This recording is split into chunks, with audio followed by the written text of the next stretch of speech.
Ciri atau indikator keuangan negara yang aman. 1. Tidak punya hutang. 2. Punya kedaulatan ekonomi dan politik. Sudah banyak beredar berita campur tangan asing yang memakai kekuatan finansial untuk menjajah kedaulatan negara. 3. Tidak ada kekhawatiran dalam pidato kenegaraan perihal krisis ekonomi dalam negeri. 4. Tidak mencari-cari investor modal untuk pembangunan dalam negeri. 5. Tidak membebani rakyat dengan hutang masa depan. 6. Biaya rendah untuk kesihatan, pendidikan, transportasi umum dan penegakan hukum.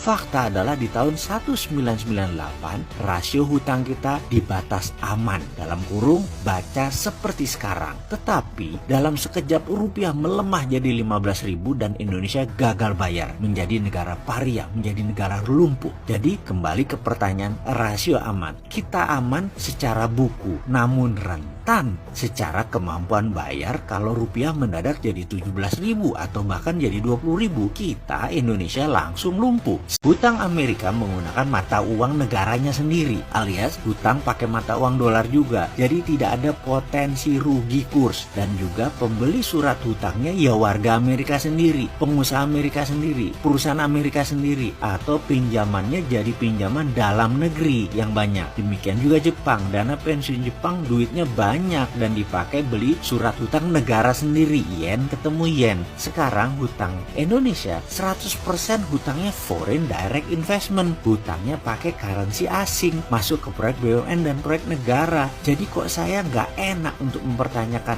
hutang kita aman, yang bener aman tuh yang mana? Yang aman di rasio buku, di fakta lapangan beda. Bukannya Merdeka tahun 45? Saya ngambil tesis Bung Karno dan Bung Hatta. Bung Karno dan Bung Hatta itu selalu mengatakan kedaulatan atau kemerdekaan politik tanpa diikuti dengan kemerdekaan ekonomi, kedaulatan ekonomi, itu kita belum merdeka. Makanya salah satu judul buku saya adalah Kita Belum Merdeka. Oke, kedaulatan ekonomi belum? Belum. Kedaulatan politik? Sudah. Sudah. Tapi posisinya masih kayak gitu-gitu. Ya. Nah itu berarti... Nggak daulat amat dong, kalau masih ada orang... itu makanya. Dan itu saya pernah buktikan juga di TV One. Kalau saya tidak salah juga, Anda juga yang menjadi pewawancaranya. Karena saya jembreng gitu, saya bawa data. Ini loh buktinya bahwa kita didikte oleh asing, lewat utang luar negeri, sampai akhirnya semua orang melotot. Dan bahkan lembaga multilateral tadi tanpa angin, tanpa hujan, mesti menjelaskan kenapa dia mesti mendikte Indonesia gitu. I've never ever heard of a situation like this for any country, where global capital essentially holds a meeting with state and hammers out the conditions of their own entry into the country. The conference went on for 3 days. The first day was when the Indonesians spoke and essentially made their case. They divided into 5 different sections on the second day. Sectoral meetings, mining in one room, food services, light industry in another, banking and finance in another. Chase Manhattan was there, and simultaneously they hammered out policies that were going to be acceptable to these global investors on a sector-by-sector basis, with each of the people going around the table saying, this is what we need to see, this, and they basically designed the legal infrastructure for investment in Indonesia. Sejak tahun 1976 itu sudah minus, lalu minusnya itu ditambah dengan utang. Tetapi utangnya itu tidak disebut utang, utangnya disebut pemasukan pembangunan. Sehingga APBN yang defisit itu tidak disebut defisit, disebut anggaran APBN berimbang pada besaran 400 triliun. Nah, jadi ini kan hal yang sama sekali bertentangan dengan teori apapun juga. Saya bilang, kenapa gugatan gue hilang? Pak Mizar, saya cerita terbuka apa adanya nih. Kenapa gugatan gue hilang? Iya tuh, teman-teman diundang ke Merdeka Selatan. Yang gak diundang cuma elu katanya. Semuanya ada di situ. Siapa yang ada di situ? Semua menteri udah ada. Oh, ngomongnya macam-macam, tapi ternyata ujung-ujungnya adalah bagaimana menghentikan judicial review Undang-Undang 2499 dan 2507. Satu. Oke, saya diam. Dan cerita lagi. Ternyata bukan hanya wakil presiden yang ngundang. Duta besar Amerika dengan alasan mengundang makan malam, bercerita macam-macam, ujungnya adalah hentikan gugatan undang-undang 2499-2507. Ini saya sebut nih di sebuah TV swasta. Saya jembreng datanya, gitu ya. Pemerintah Republik Indonesia mendapat hutang dari Bank Dunia dan pemerintah Indonesia mengikuti apa kehendak Bank Dunia antara lain dengan mencabut subsidi migas. Kalau marah masyarakatnya suap. Itu diperjanjikan. Dan itu bukan hanya satu, termasuk yang namanya listrik. Tapi ternyata kalau mundur lagi ke belakang gitu ya, itu memang ada proyeknya. Dengan grant, dengan hibah macam-macam. Nah, ketika saya masuk ke wilayah itu makin dalam gitu ya, saya teringat tentang bagaimana restrukturisasi keuangan. Saya ikut ke dalam. Maka kemudian saya di Komisi 11 pada periode tahun 2000 di bawah 2015 gitu posisinya, saya pernah bilang, adakah Komisi 11 meminta yang namanya BPK melakukan audit covenant. Covenant itu syarat-syarat. Ya. Bukan cuma sekedar apakah hutang itu dipakai sesuai dengan tujuannya apa enggak. Tujuan, ya. Efektif apa enggak, Ya. Efisien apa enggak, cuman itu. Tapi harusnya dilihat syarat-syaratnya. Komisi 11 nggak pernah minta. Saya minta Komisi 1, adakah pernah melakukan kajian utang luar negeri? Karena kebetulan saya narasumber di Komisi 1 waktu itu. Juga enggak. Apa dampaknya? Saya pergi ke BPK. Saya ketemu pejabat tinggi BPK. Saya nggak usah sebut siapa namanya. Anda kebayang nggak seorang Ihsanuddin Nursi mau menunggu 2 jam? Saya tunggu. Dia kasih waktu, saya datang sesuai dengan waktu. Ya. Tapi kemudian dia ulur waktu itu sampai 2 jam. Dan saya tunggu. Pertanyaan saya cuma satu. Adakah BPK pernah melakukan audit atas kovenan-kovenan utang luar negeri? Apa jawaban BPK? Tidak ada. Sekarang pertanyaan berikut. Kalau begitu siapa yang peduli atas utang luar negeri yang menjerat? Kan gitu pertanyaannya.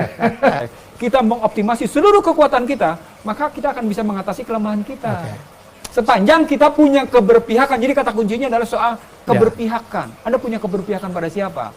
Kalaupun Anda punya keberpihakan ke dalam, maka keberpihakan ke dalam itu bukan bersifat kelompok atau kalangan sendiri. Itulah amanah konstitusi. Itu yang tidak dimiliki. If we can print money, you just said we're the only... We can buy an asset, Okay. any asset, by printing money.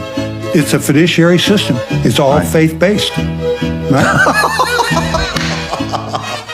Oh, my Lord. Yes, you got to have confidence in that currency, in that dollar, because there's nothing backing. There's no gold backing So it. it's in some ways, it's a mass delusion. Well, yes. Good luck. Kita tidak akan bisa mendekat dengan damai, sejuk, tentram, dan aman selama sumber daya alam, produksi, distribusi, dan keuangan tidak sungguh-sungguh tunduk pada konstitusi. Dipacu dengan 5%. Bahkan 5% itu semua negara di dunia dalam 1 minggu ini mengutuk data statistik Indonesia. Bloomberg masih bicara itu, Australia kemudian bicara, New York Times bicara bahwa bohong Indonesia tumbuh 5%. Itu pasti dipalsukan data BPS-nya. Yes, kita baca di mana-mana ya. Why would you save money when they're printing money? Everybody's printing money now. Why would you save money when they're printing money? I know you don't save money. You're building businesses. Why would you save money when they're printing money? Because you didn't, I don't know. Because that's what you've been told to do. Of course. So question that. Until you question that, you're hypnotized. You'll be a poor person all your life.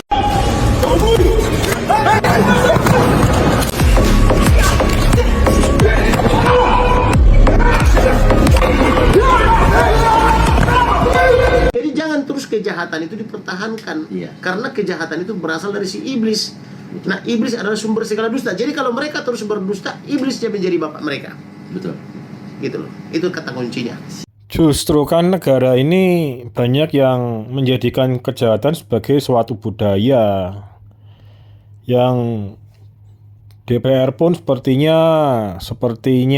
tidak bersuara, tidak mengadakan suatu perubahan yang benar-benar signifikan ya. Dan bahkan anggota DPR sendiri mengatakan bahwa kami politisi, kami ada binatang politik gitu. Tapi binatang kan makan secukupnya. Ada prinsip di dalam filosofi, manusia tidak mungkin jadi binatang. Manusia hanya bisa jadi di atas binatang atau di bawah binatang itu. Jadi koruptor itu adalah mereka yang memilih untuk menjadi bagian di bawah kebinatangan, bukan sebagai binatang. Moralitas kita ini bobrok sebenarnya. Sehingga apa? Tidak selesai-selesai masalah itu. Setiap muncul periode baru, muncul penjahat-penjahat baru, muncul koruptor-koruptor baru. Berkesinambungan kan, terwariskan itu, moral-moral seperti itu. Indonesia, Tuhan pun tidak ditakuti. Menegakkan hukum oke, tapi tidak boleh menegakkan hukum dengan melawan hukum. Karena kalau dilakukan tanpa pro justitia, itu bukan menegakkan hukum, sama aja mereka penjahat berseragam.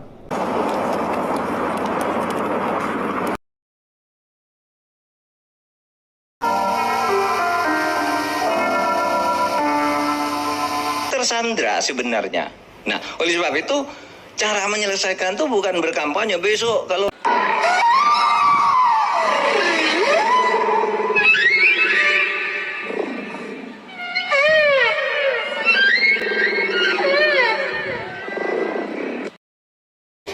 jujurnya akan pakai ritual untuk melarung kepala kerbau untuk ya akhirnya dengan cara itu untuk mengungkapkan kebenaran di atas kebenaran. Ya, biar alam yang menseleksi.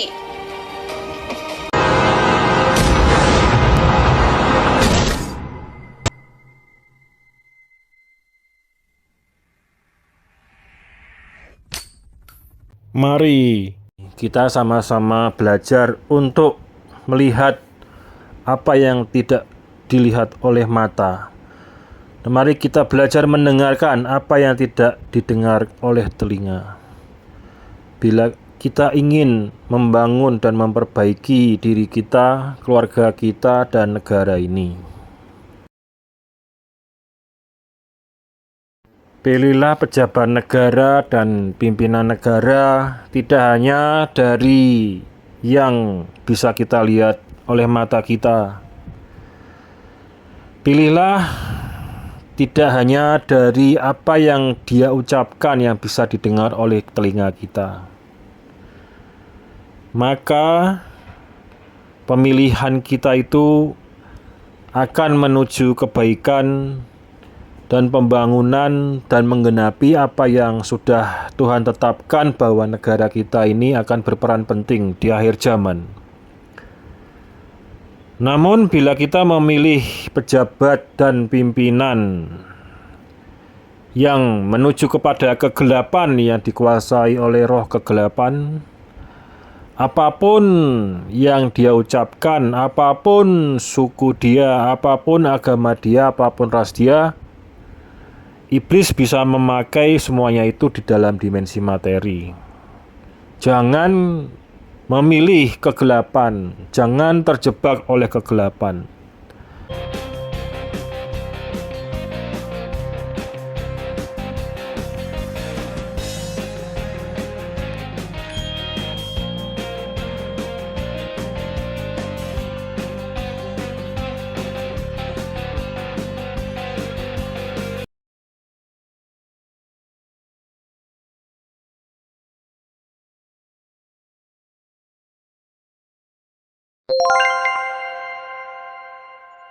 Beredar isu-isu mengenai bubarnya Indonesia di tahun 2024 dan tidak adanya Presiden Indonesia setelah Jokowi adalah bertentangan berlawanan dengan nubuat Nabi Yesaya, yang menyatakan bahwa Indonesia berperan penting bagi dunia di masa akhir zaman. Indonesia tetap ada walaupun masih dalam penjajahan modern, masih bisa bertahan dan berperan penting di masa akhir zaman.